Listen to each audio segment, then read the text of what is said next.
أعوذ بالله من الشيطان الرجيم. بسم الله الرحمن الرحيم. الحمد لله.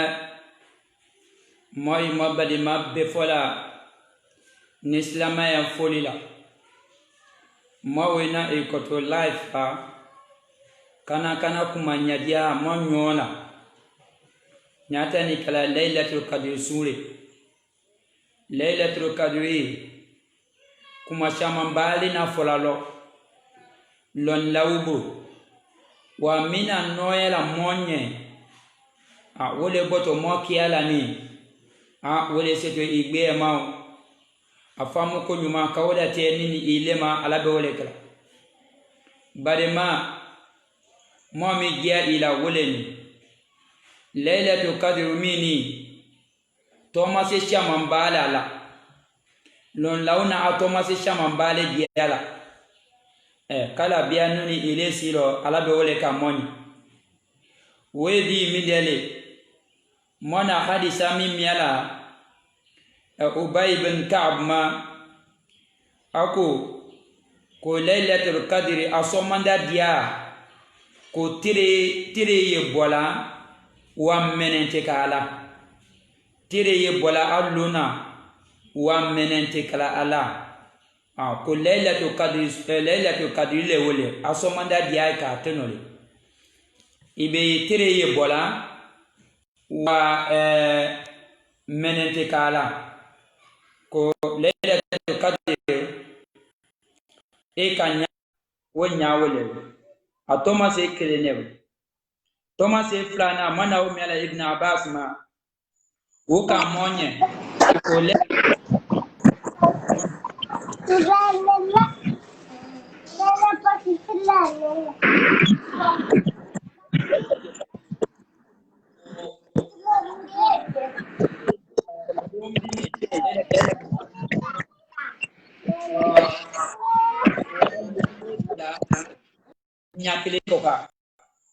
nyakelen suminde terate bola wulu nene te bola wulu iketa ibaye kako o nene boto oke nene te kaye ake tere fana te kala ye ene terate kala akro nyali tere mi kabo yani terate kala akro yani wena mi fa monya wolewe ko Thomas mi lailatul qadr la ko wolewo we mindele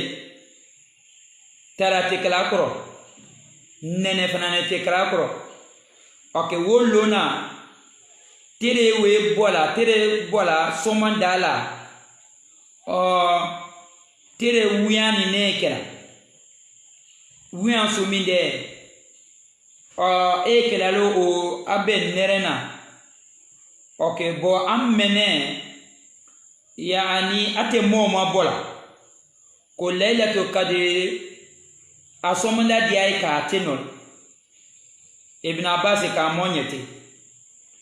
Ibn Mas'ud ka ko Thomas mi lailatul qadr la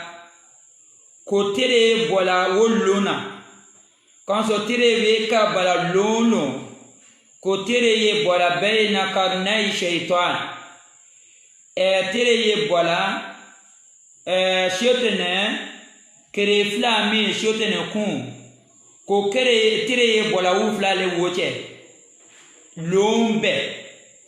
wa lailatul qadr somanda dia kwa ote klatino we wati mi dele wele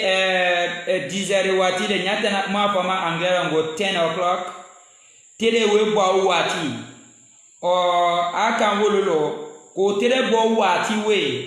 ko ye bola shotene kalnaye kere flawle wote we nakela sieke wati udulula kada metema kayire yani wote bena kanso shotene bo wati lewe kada me na makaji ni kaki ya wala hasila ise asila wati bo ten kajire o wo we ka utu shotene bo wati lewe okay asiye wati ma ben wati ma okay ibn Mas'ud ka monya wolo ko laylatul qadr somanda dia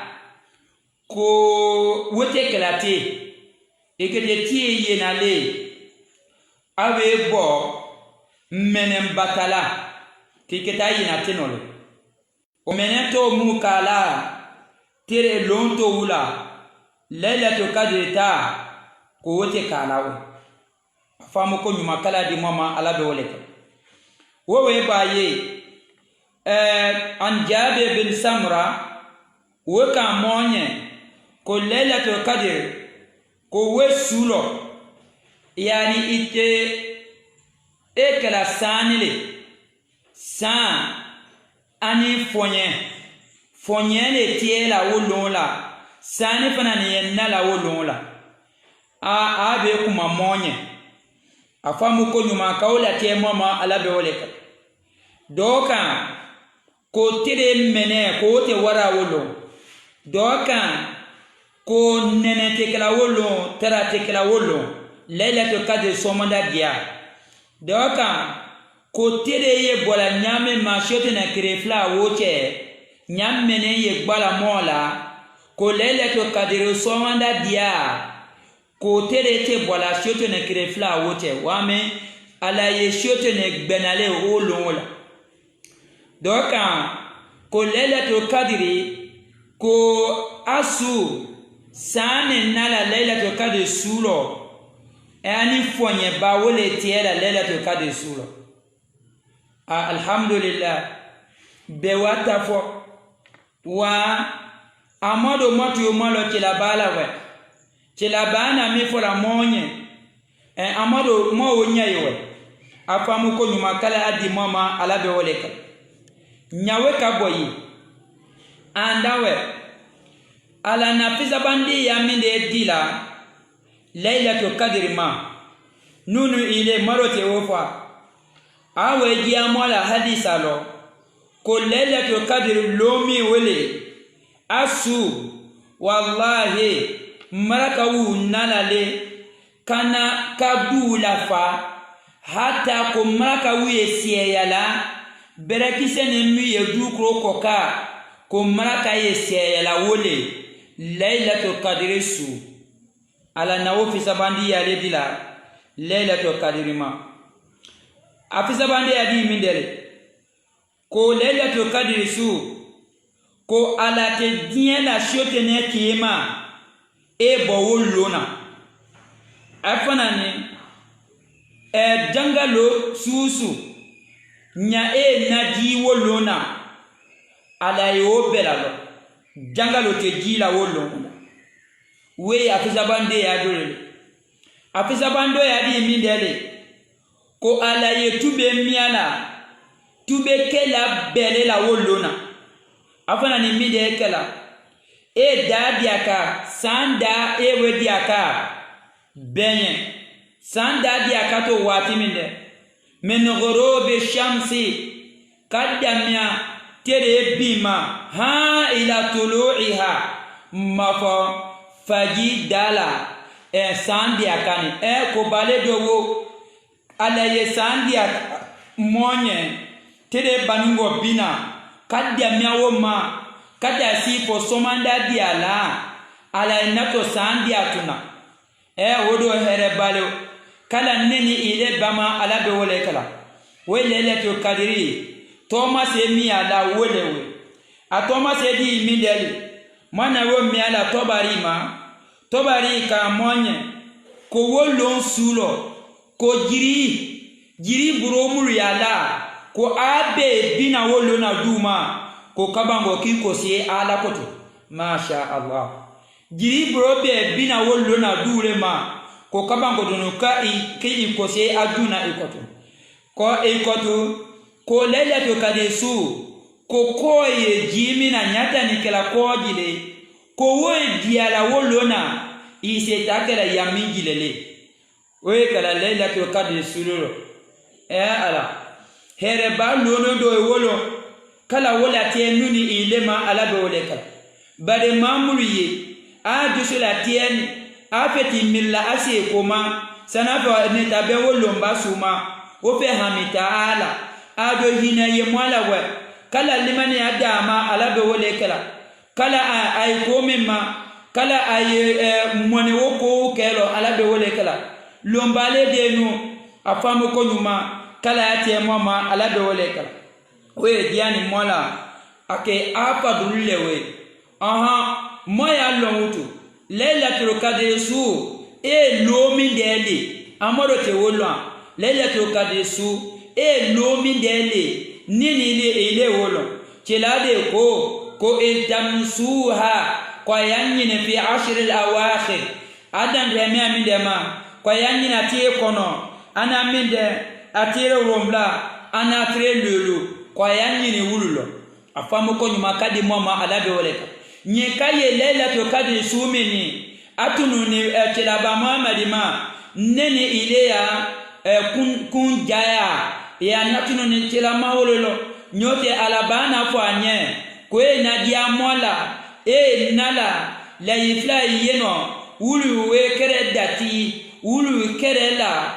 tilana hamina mindela ana hamina kere wala salela ani misunderstanding mite ay woche kono fi kuma mite ay nyon woche tilana hamina wele la sala katime ko beka ana banga wola tema ko kuma wutu kapo lailatul qadr suleni ala kala nyinala we na kala ana fora ko mo anyine tretana ko alon we bakon wo masoroni neni ile ya social jarane ma tono te social mena ado wofo wala tujadilu illa billati hiya ahsan ko ebe ka social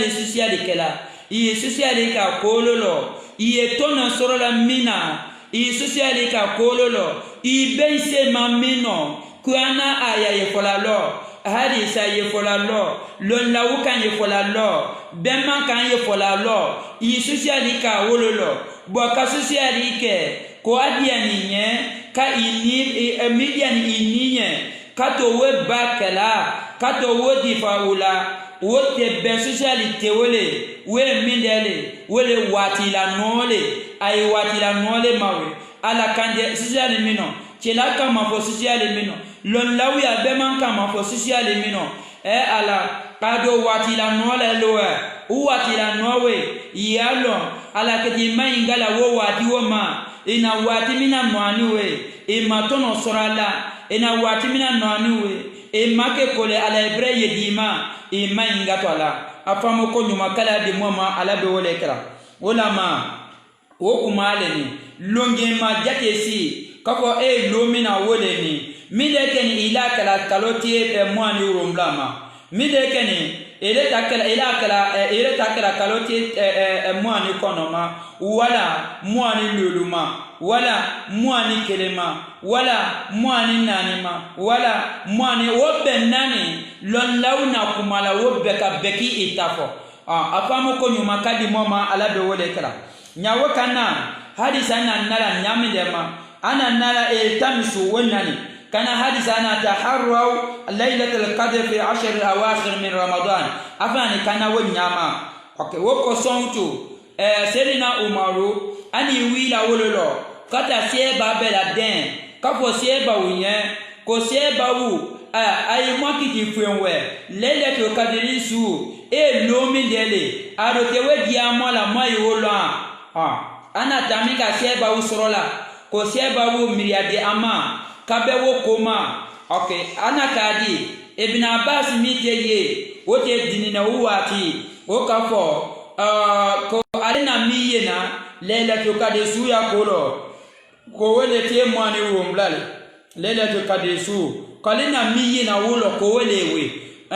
mawe sonwo ma ana miyena lo welewe basite ake sena umaru kama inga ibn abbas ile na fa mindero iba fo kolala ko te mwani rumla ko wele lailatul qadr sule aka mainga akandi ko neta dalulu mine wele ni ake neti urumla ko wedi ani bare alanye kwana ana fadi ko sambre urumla kodu ye urombla lon ye urombla adama den dani kabo urombla adoni adama den doni kala urombla isu jibi na urombla fembe urombla aka ulufo ana wofo mingala aka wololo ko wole koson ko nafola kuinya ilela to kadreminani ko eye e mwali uromblale tawa kuye urombale le yani ka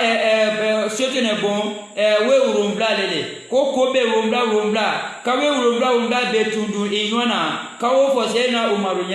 umaru kan wololo ala ko ala do we hangila bibi ima ala ma hangila bi amedi numa wallahi iyakuma mini abani tinyala wole koson alena tie manu romla tala kafo ala wole tie manu wa wole lele to kadri sule ake akuma gbe lo yorobe ako ko ala nadia la tubalolo ko lele to kadri lon somandala ko we kala bo lelo ko sangile sane nala wolona afamu ko nyuma kadi mama ala be wole kala lon la abe kuma bafo kala base malo ala be wole kala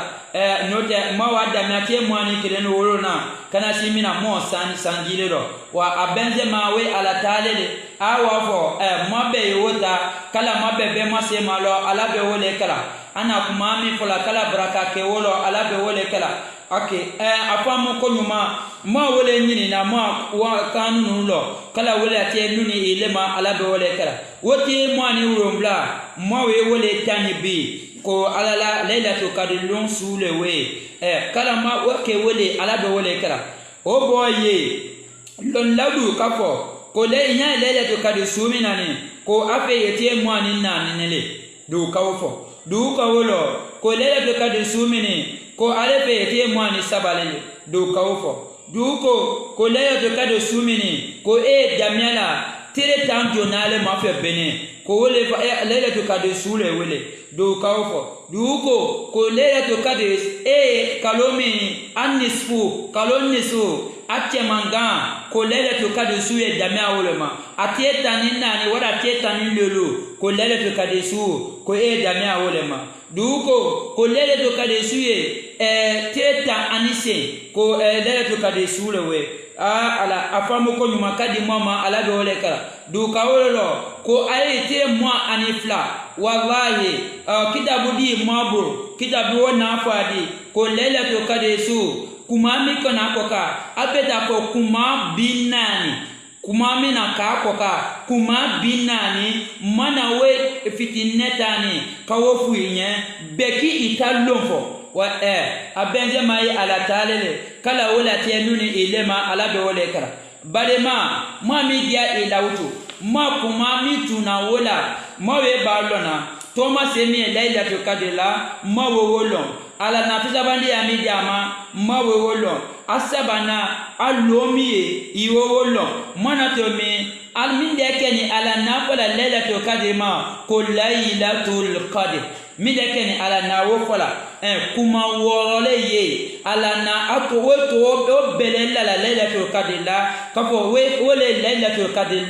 wole koson na to la ngo lailatul qadr ajona ye mindele kama soro minde fe fiha yufraku kullu amrin hakim woni yambe ila tiela wolon sulolo kowe nakala anakala ko lailatul qadr atom etola na la kumina wolewe ko kobe ila tiela lailatul qadr sulolo ko ato kenewe aflana ko inya lailatul qadr sula ko maraka wule gila maraka lona wule gila wulona wul maraka lona wulu gila wuluna wulute maraka denine ko we nakala ko fono ko lailatul qadr kabe maraka lona wuluma afana nikadi ko bato mi fana ne kala lailatul qadr suro wote bato denine ko nyuma mi kala lailatul qadr suro wote ko denine iye siye mi kala lailatul qadr su wote siye denine iye ala ko fomi kala lailatul qadr su wote ala ko fo denine iye ala ma solemi fola wolon wola wote ala ma sole denine ya fonga astaghfirullah wa atubu ilay iyo fola lombela wala to kadesu yofola wolona welon oke wollo ale astaghfirullah miniwe wote ko denine wolon wola ko we na kala alela to kade su atola ne ko lela to kade su ko efanane ko lela to kade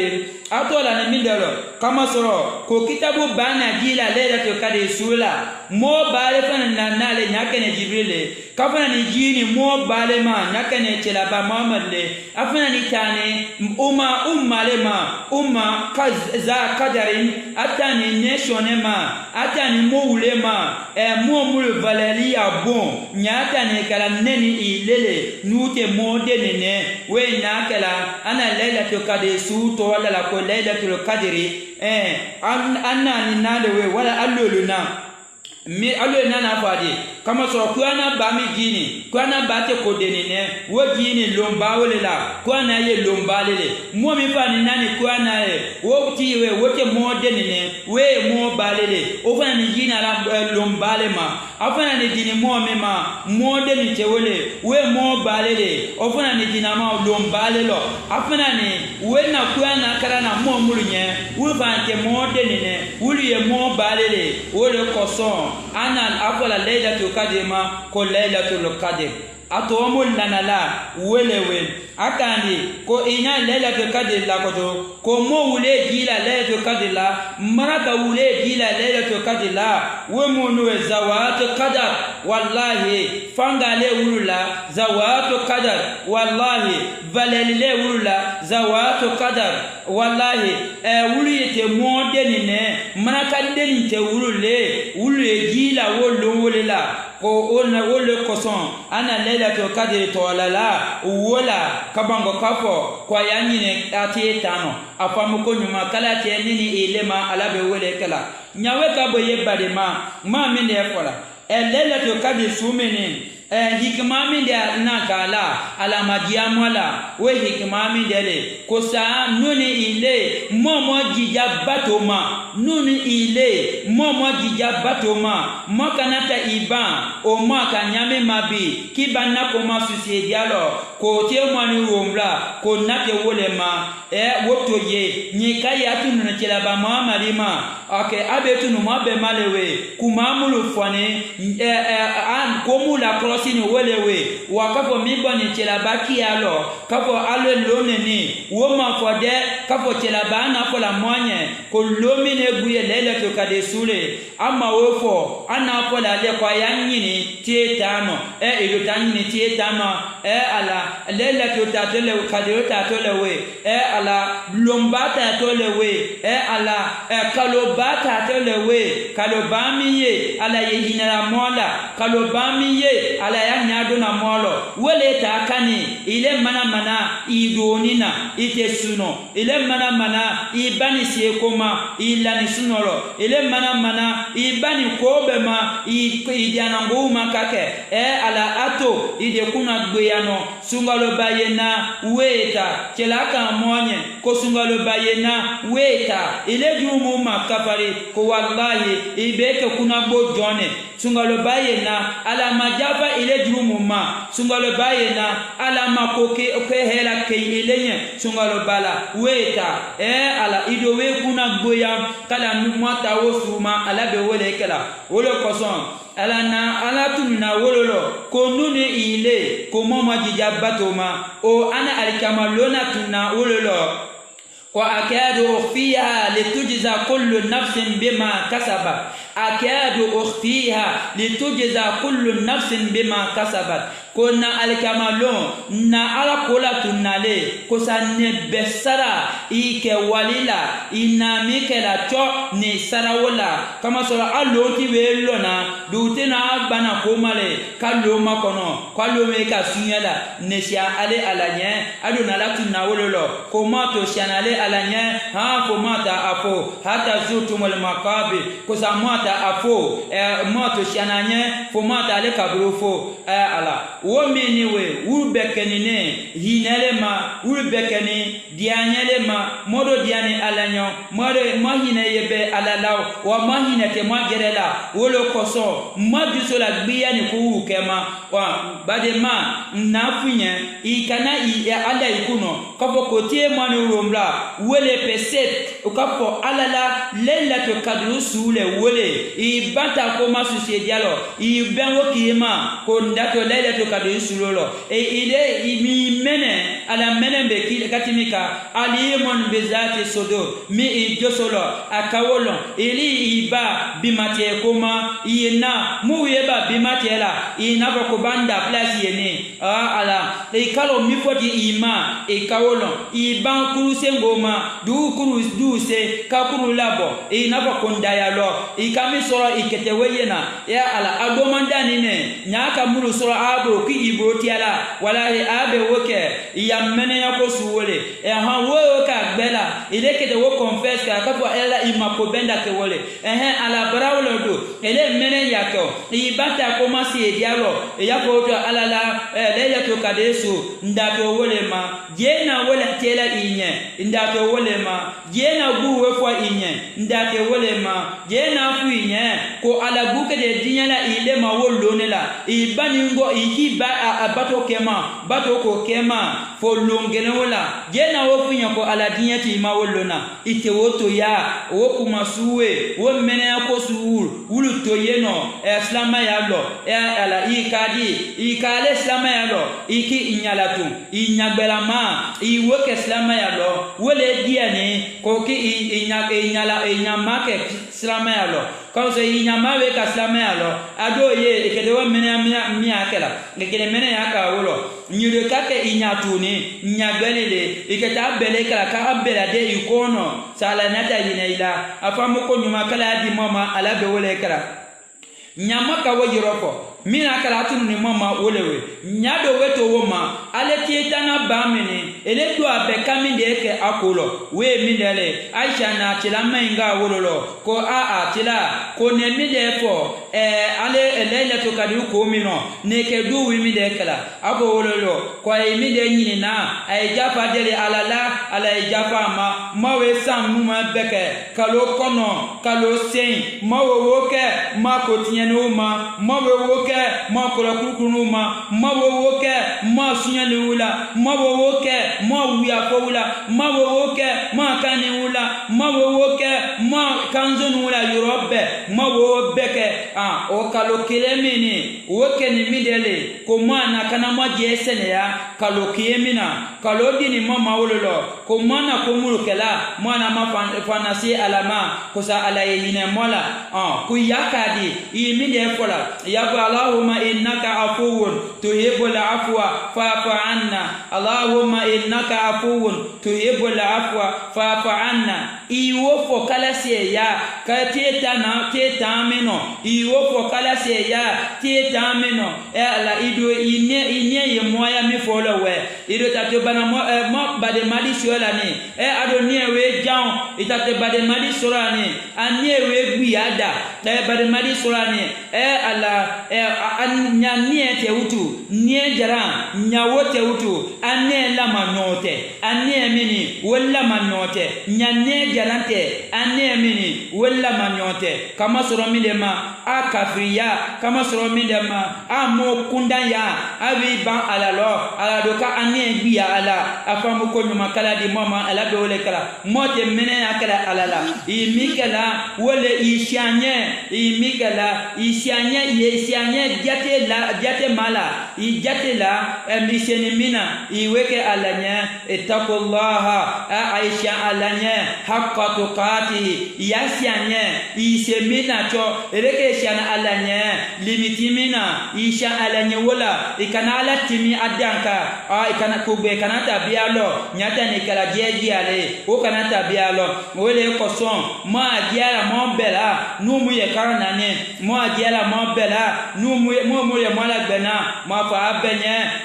jere dia kala mo tama ala be wole kala mo mami yagbe mo kanu no lo ko sa alaye mo sara mo kala wi aya ko faga sa do kanu le kala ra faga sa ala awe kanun la wa kala wi toma ala mo tanga woma kala wi toma ala mo tanga woma ibe ko mi kala tole sama'uka Allah ala fanani kala ga tole tenele alkamalo afo inala wi la tome ma ina towo sorola imake nenye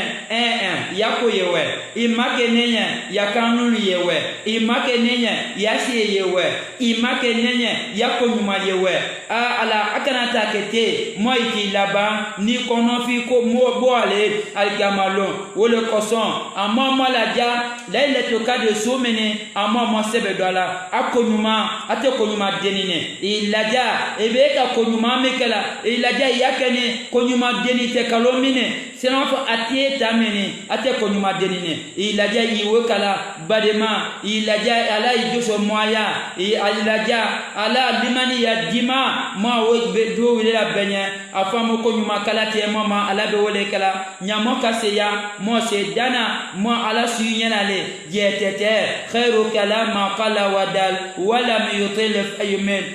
ala kuma bela fisabande kumalele mina doyala afana ni kamo kana kuma bela fisabande ya kumalele mina doyala akamo kana amma jenjeya mu'mina kabakoka amma ke wosule atonne doya borolema mu'ma mine kabakoka we mindale mu'mir ya mabo ayo ala mena amri ay bola meni ka to kamri ala ko beka wo make iwo we ka yakumalo edowe kuma bebe ko afon wo to khairu murawsato ko bela fisabandi ya kolele ko mina dana jamangane ko wala fisa kuma ko bele woko songo lo tuwe moi se wola buela moi kanunu lo ko sabi mu yanya ye bewe presse bewe nyagba bewe konofi ala kala mabo konofi lo ala do wole kala ele miyeni yako hamila yabare ko hamila yasewe ko hamila ya musota ko hamila yako be hamila yakarango hamila kala betala nyanya kala wole ke mwanye ala be wole kala yamambi ko haminya yasene ko hamila kala betala nyanya kabe akela ke wolo ala be wole kala mo se dan yo badema kabe watina suma mo se dan yo badema kabe bela gbene mabi mo se dan yo badema kabe be present mabi mo se dan ye mo ta shamane fola wa mo se dan mo ke jetete sa ala bedi allahumma salli ala muhammadin wa ala ali muhammad.